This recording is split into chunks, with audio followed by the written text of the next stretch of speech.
जय श्री कृष्णा। रसपान कीजिए आज की कथा का। इसके पहले के अध्याय में आपने जाना था कि किस प्रकार देवर्षि नारद राजा इंद्रद्युम्न के महल में पधारे थे। तब नारद जी के बताए हुए विष्णु भक्ति महात्म्य को सुनकर राजा इंद्रद्युम्न के मन में विष्णु भक्ति का स्वरूप जानने की इच्छा हुई। उन्होंने पूछा, भगवान, भक्ति का क्या स्वरूप है, उसके लक्षण का भी वर्णन कीजिए। तब देवर्षि नारद ने उन्हें जो कुछ भी बताया उसका वर्णन आज सुनिए। नारद जी ने कहा, राजन, सावधान होकर सुनो। मैं भगवान विष्णु की सनातन भक्ति का सामान्य और विशेष रूप से वर्णन करता हूँ। गुणों के भेद से भक्ति के 3 भेद हैं, सात्विकी, राजसी और तामसी। इनके अलावा एक चौथी भक्ति भी है जो निर्गुणा मानी गई है। राजन, जो लोग काम और क्रोध के वशीभूत हैं और प्रत्यक्ष अर्थात इस जगत के सिवा किसी और अर्थात परलोक आदि की ओर नहीं देखते, वे अपने आप को लाभ और दूसरों को हानि पहुंचाने के लिए जो भजन करते हैं, उनकी वही भक्ति तामसी कही गई है। अधिक यश पाने के लिए या दूसरे को लाग डांट से या स्पर्धा रखने से प्रसंगवश परलोक के लिए जो भक्ति होती है वह राजसी मानी गई है। पारलौकिक लाभ को स्थायी समझकर और इस लोक के सभी पदार्थों को नश्वर देखकर अपने वर्ण तथा आश्रम के धर्मों का परित्याग न करते हुए आत्मज्ञान के लिए जो भक्ति की जाती है वह सात्विकी है। ये संपूर्ण जगत जगन्नाथ का ही स्वरूप है, उनसे अलग इसका दूसरा कोई कारण नहीं है। मैं भी भगवान से अलग नहीं हूँ और वे भी मुझसे अलग नहीं हैं। ऐसा समझकर भेद उत्पन्न करने वाली बाह्य उपाधियों का त्याग करना और अधिक प्रेम से भगवत स्वरूप का चिंतन करते रहना, केवल भगवान का ही ध्यान करना, यह निर्गुणा नाम वाली भक्ति है जो मुक्ति का साक्षात साधन है। ये अत्यंत दुर्लभ है।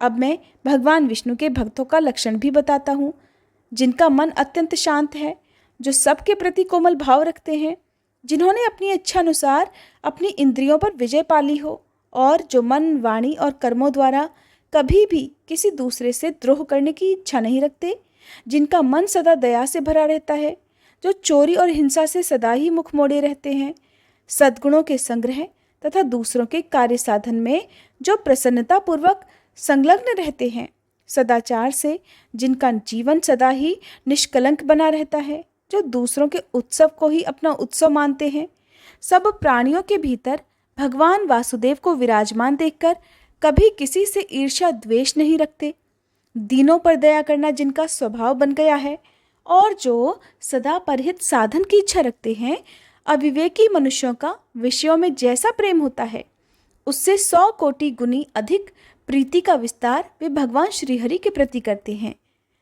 नित्य कर्तव्य बुद्धि से विष्णु स्वरूप शंकर जी आदि देवताओं का भक्तिपूर्वक भजन और ध्यान करते हैं। पितरों में भगवान विष्णु की ही बुद्धि रखते हैं। भगवान विष्णु से अलग किसी दूसरी वस्तु को नहीं देखते। भगवान जगत से भिन्न होकर भी भिन्न नहीं है। हे भगवान जगन्नाथ, मैं आपका दास हूँ, आपके स्वरूप में भी मैं ही हूँ, आपसे अलग मैं कदापि नहीं हूँ। जब आप भगवान विष्णु अंतर्यामी रूप से सबके हृदय में विराजमान हैं, तब सेव्य अथवा सेवक कोई भी आपसे अलग नहीं है। इस भावना से सदा सावधान रहकर जो ब्रह्मा जी के द्वारा वंदनीय युगल चरणारविंदों वाले श्री हरि को सदा प्रणाम करते, उनके नामों का कीर्तन करते, उन्हीं के भजन में तत्पर रहते और संसार के लोगों के सामने अपने आप को तिनके के समान तुच्छ मानकर विनयपूर्ण बर्ताव करते हैं, जगत में सब लोगों का उपकार करने के लिए जो कुशलता का परिचय देते हैं, दूसरों के कुशल क्षेम को अपना ही मानते हैं, दूसरों का तिरस्कार देखकर उनके प्रति दया से द्रवीभूत हो जाते हैं तथा सबके प्रति मन में कल्याण की भावना करते हैं, वे ही विष्णु भक्त के नाम से प्रसिद्ध हैं। जो पत्थर, परधन और मिट्टी के ढेले में, पराई स्त्री और कुटशालमली नामक नरक में, मित्र, शत्रु, भाई अथवा बंधु वर्ग में समान बुद्धि रखने वाले हैं, वे ही निश्चित रूप से विष्णु भक्त के नाम से प्रसिद्ध हैं। जो दूसरों के गुणों से प्रसन्न होते हैं और पराये मर्म को अर्थात दूसरों की कमियों को ढकने का प्रयास करते हैं, परिणाम में सबको सुख देते हैं, भगवान में सदा मन लगाए रहते हैं और सदा ही प्रिय वचन बोलते हैं, वे ही वैष्णव के नाम से प्रसिद्ध हैं। जो भगवान के पापहारी शुभ नाम संबंधी मधुर पद का जप करते और जय जय की घोषणा के साथ भगवान के नामों का कीर्तन करते हैं, वे अकिंचन महात्मा वैष्णव के रूप में प्रसिद्ध हैं। जिनका चित्त श्री हरि के चरण कमलों में निरंतर लगा रहता है, जो प्रेम की अधिकता के कारण जड़ बुद्धि समान बने रहते हैं, सुख और दुख दोनों ही जिनके लिए एक समान है, जो भगवान की पूजा में चतुर हैं तथा अपने मन और विनययुक्त वाणी को भगवान की सेवा में समर्पित कर चुके हैं, वे ही वैष्णव के नाम से प्रसिद्ध हैं। मद और अहंकार गल जाने के कारण जिनका मन अत्यंत शुद्ध हो गया है, अमरों के विश्वसनीय बंधु भगवान नरसिंह का यजन करके जो शोक रहित हो गए हैं, ऐसे वैष्णव निश्चय ही उच्च पद को प्राप्त होते हैं। भगवान में सदैव उत्तम भक्ति रखने वाले भक्तों के शुभ चरित्र और लक्षण का वर्णन मैंने तुमसे किया है।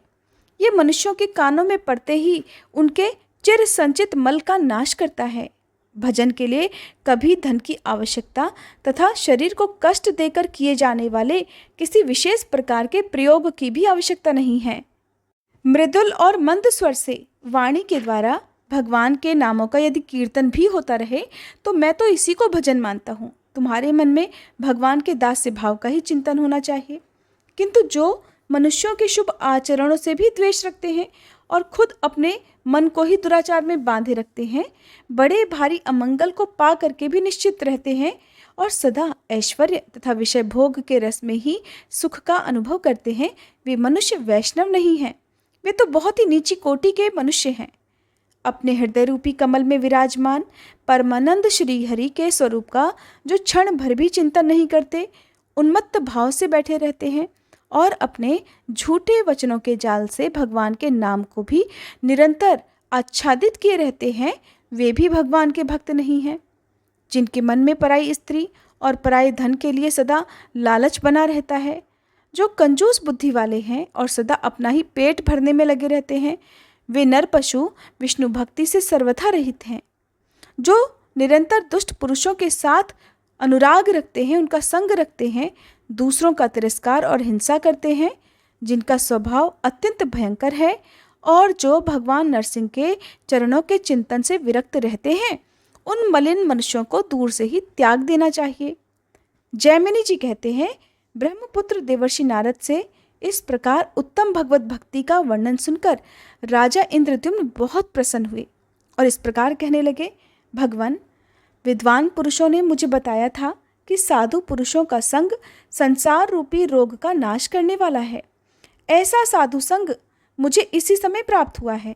आपके संग से मेरे अज्ञान में अंधकार का नाश हो गया, क्योंकि मेरा मन इस समय नील माधव की पूजा करने के लिए अत्यंत उतावला हो रहा है।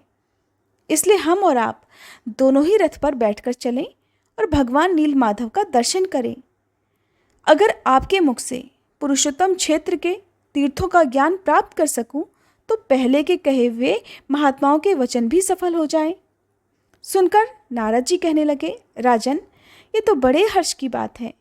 मैं तुम्हें पुरुषोत्तम क्षेत्र और वहाँ के तीर्थों के दर्शन कराऊंगा। उस तीर्थ में जो शक्तियाँ और शिव आदि हैं, उन्हें भी दिखलाऊंगा। उस क्षेत्र के महात्म्य का भी परिचय दूंगा। तुम वहाँ भक्तों को आत्मसमर्पण करने वाले देवेश्वर भगवान जगन्नाथ का साक्षात दर्शन करोगे।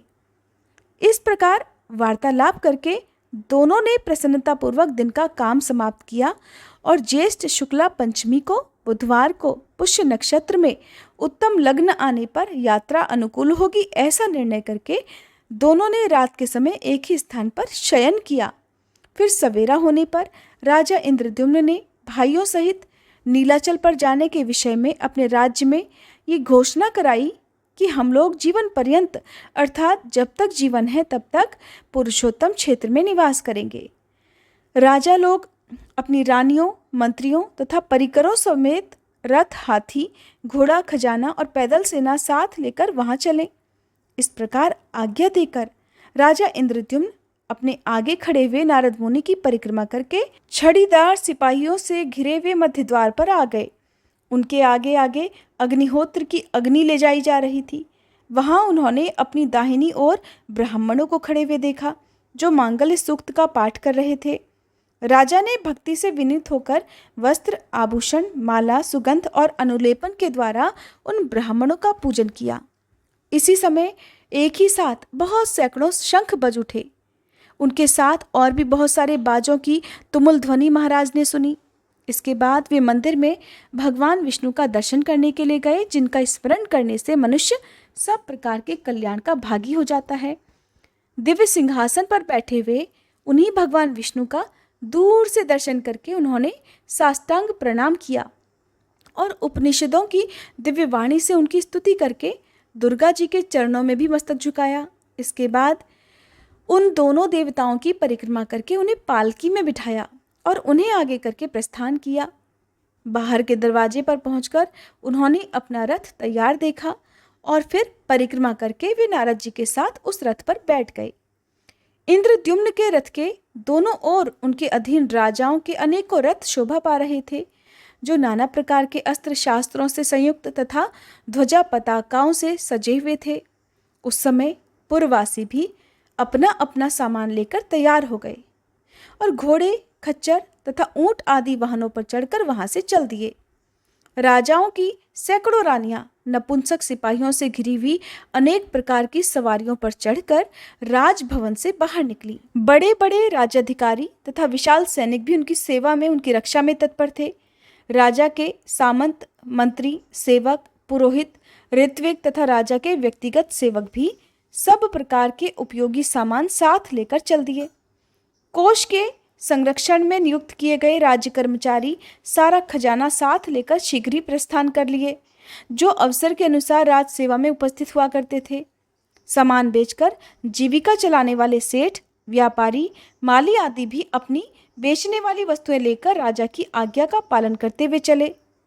जिसके लिए जो भी मार्ग सीधा और आसान लगा वो उसी मार्ग से चला गया।